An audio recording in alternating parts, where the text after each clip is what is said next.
Good day mga bro.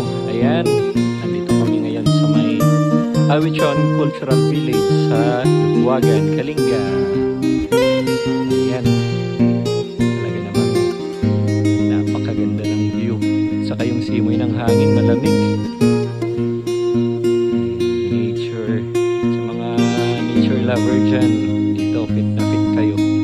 Kasi napakaganda ng view.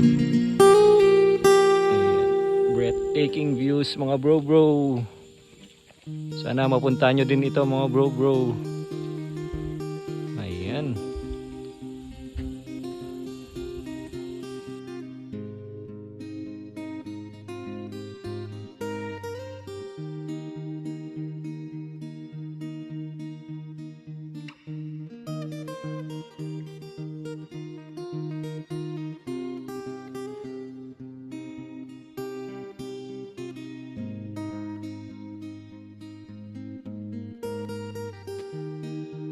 Thank you.